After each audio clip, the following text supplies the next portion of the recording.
lecture. We're finishing this up. We're going to start with the last slide of Friday, right? So what we got? The Edict of Restitution. I want to make sure you understand, when I look at the Edict of Restitution, right, we're talking about the 30 Years' War. We're talking about the shift from religious civil war to a balance of power war. And I do, as a historian who has a substantial amount of time studying this, have drawn a conclusion that the Edict of Restitution is the turning point in this aspect, okay? Remember, the Edict of Restitution, the word edict means royal law. So the Edict of Restitution is created by Ferdinand II. He restored all lost Catholic lands since 1556. So any land gains created by Lutherans, either through war or marriage, were lost.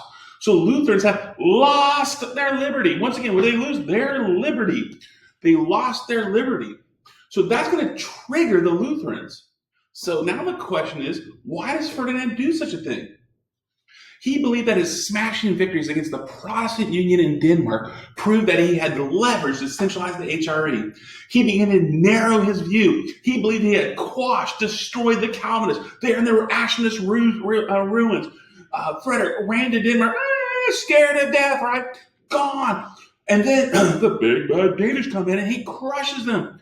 So he doesn't fear any longer. He feels the moment has happened that his grandfather, great-grandfather, whoever, Charles V, he was going to complete the work of Charles V. Unfortunately, this was a key mistake. He did not have the power that he thought he had. The German Lutherans, who were neutral through the first portion of that war, they're triggered by the loss of liberty. And European powers such as Sweden and France begin to fear the growing Austrian Habsburg power. If the Holy Roman Empire or Germany becomes a united state under Austrian authority, they would have the power to dominate all parts of Europe. The balance of power would be offset, and there would be a singular power that could recreate Christendom. So therefore, the Protestant rebels in the HRE nearly triple, and Lutheran states as Sweden and even the French Bourbons begin to think how they can interact. They seek to narrowly reduce the power of the Habsburgs.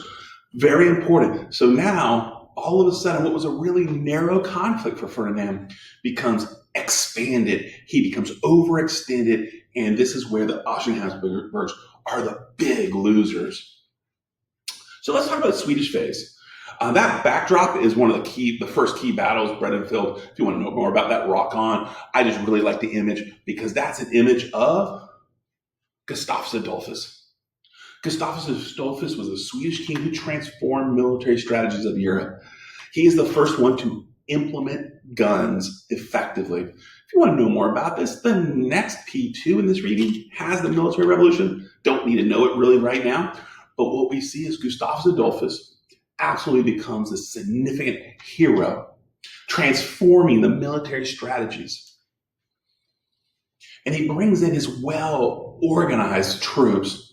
The Swedish army was as powerful as any army in Northern Europe. And he comes in and he joins the German Protestants. Remember, the German Protestants, the Lutherans and Calvinists actually unite, don't they? Despite their differences, they have a common enemy, Ferdinand. So as they unite to decentralize, the Lutheran Church, or the Lutherans from Sweden come in to support them. The Austrians were definitely outnumbered now. There's two key battles we need to know. The Battle of Lutzen. The Battle of Lutzen is an important battle in northern Germany where Gustavus Adolphus annihilated the German Catholic forces. The forces of Duke Maximilian and Ferdinand were absolutely dismantled. They were so bad that they had to flee permanently from northern Germany. So the outcome of the Battle of Lutzen is northern Germany will be permanently Lutheran, or Protestant, that is. Sorry, there is some Calvinists there. That's still today. In 2020, if you travel to northern Germany, most of the things you will see are Protestant, religious-wise. Unfortunately for the Protestants, they couldn't absolutely destroy the Austrian Habsburgs because at the outcome of Battle of Lutzen, Gustavus dies without their powerful general. Without this powerful general, they're kind of chaotic, and that leads us to the only real key battle of southern Germany.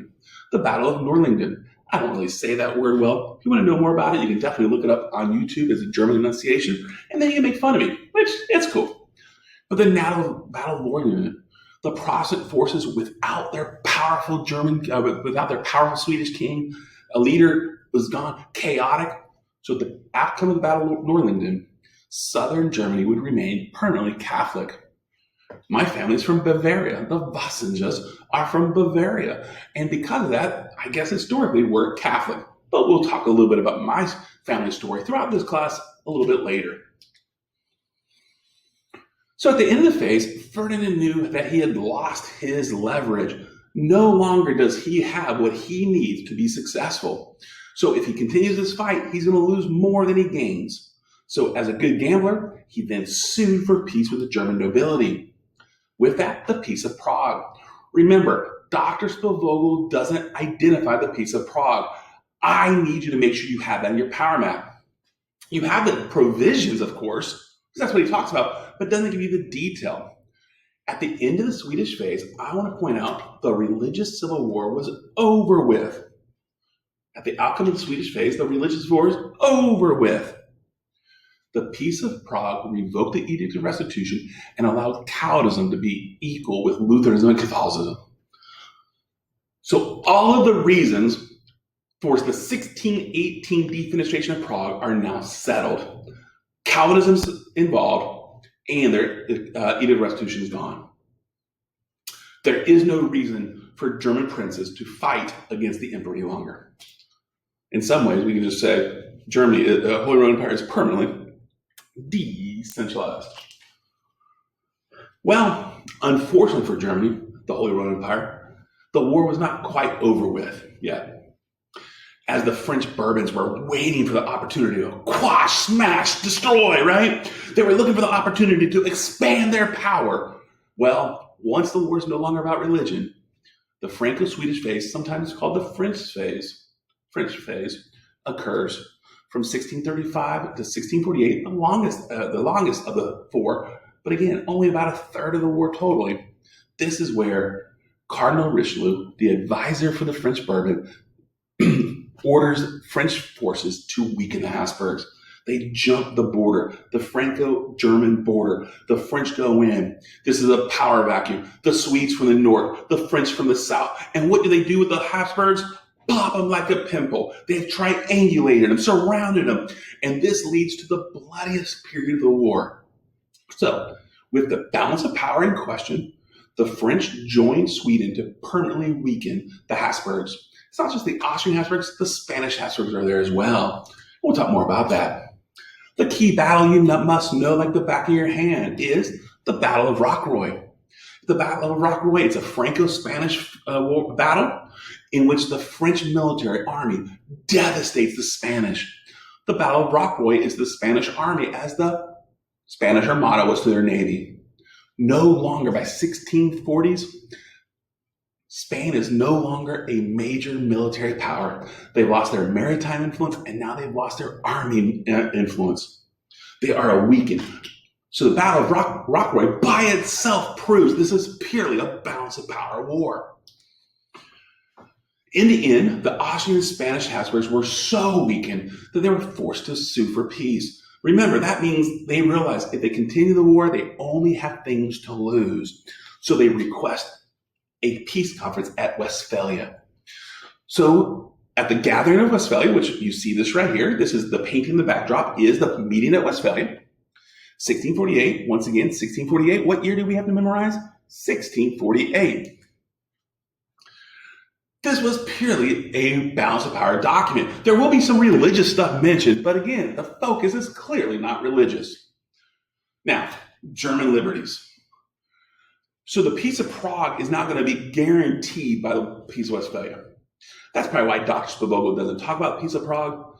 Totally cool, but I think you see, again, that Peace of Prague is important. I hope you see from my conversation. But the German liberties not only just includes Calvinism. The most important thing is the German liberties include foreign policy. So now you have 300 independent German states that are able to create diplomacy, wars, and other aspects independent of the Holy Roman Emperor.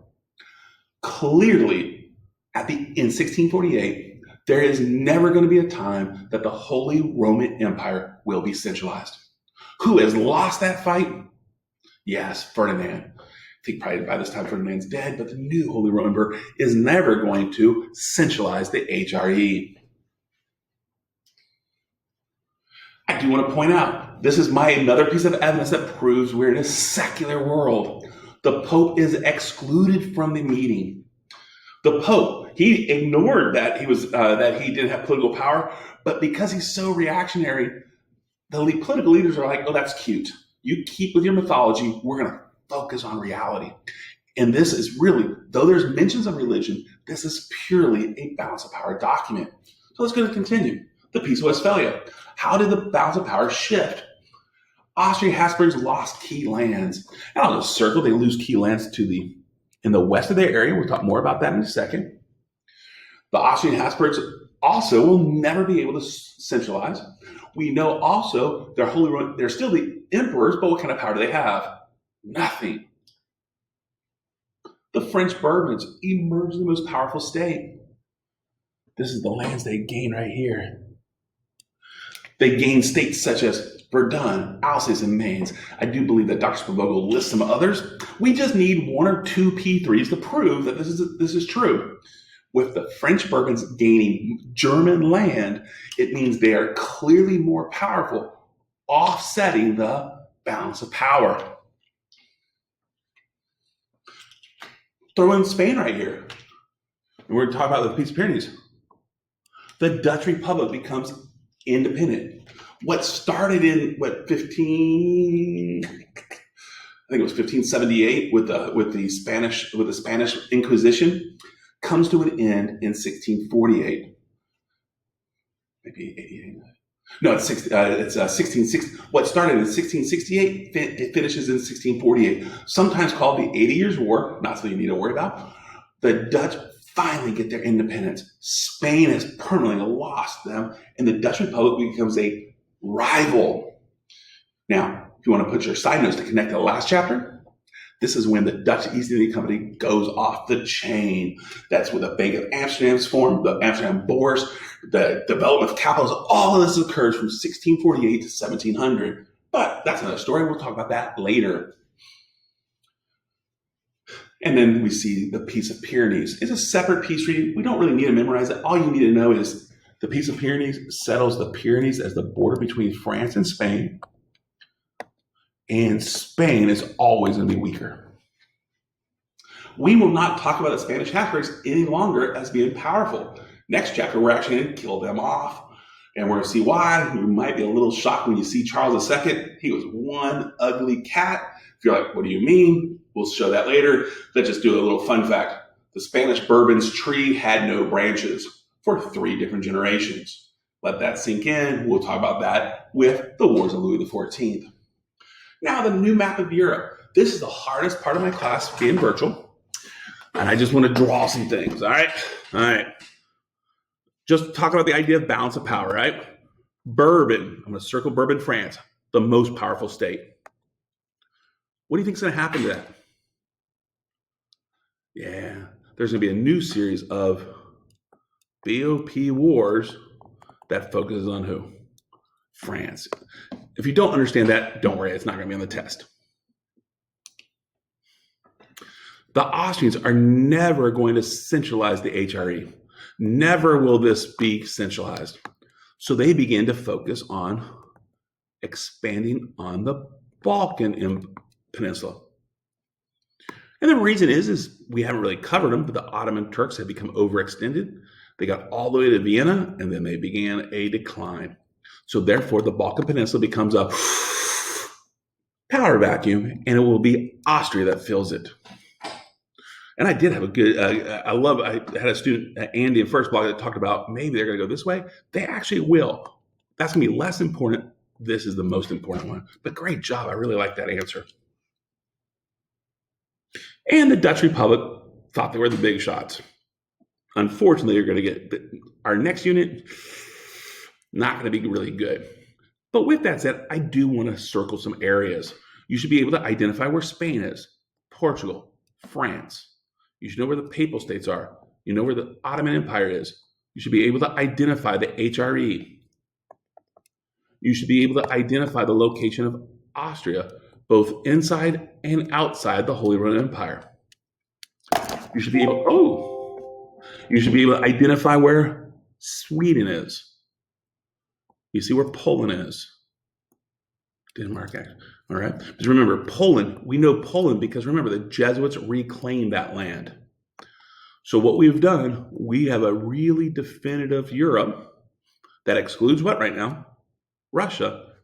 And what we see is, again, what do you have to be able to identify on a map? I'm going to circle them. Sweden, Denmark, England, but that area. We need to know where the Papal States are. You should know where France is, Spain, Portugal, Austria, both inside and outside. You should know where the Dutch Republic is. You should know the Spanish land holdings. Spanish land holdings. Okay? And those are the different things you need to make sure you're using. I would use this map. I love keys, and that will help you understand. But with that said, I do believe, do I have anything else? Yep. So how was the 30 Years' War, the last war of religion, the first balance of power more? Remember, the start of the German Civil War was on the role of Calvinism and Catholicism played in the HRE, as well as the extent of the German liberties. As the Habsburgs amassed great victories in the first two phases, foreign countries began to fear a centralized HRE under Austrian Habsburg control. After the Peace of Prague ended the religious civil war, Sweden and France allied against Habsburgs to destroy them. And at the end of the war, there was a shift from Habsburg power to Bourbon power. And lastly, the Pope and religious leaders played no role at Westphalia. Clearly, we're leaving religion behind. And that brings it into our conversation. I'm going to end my share. It might take a second.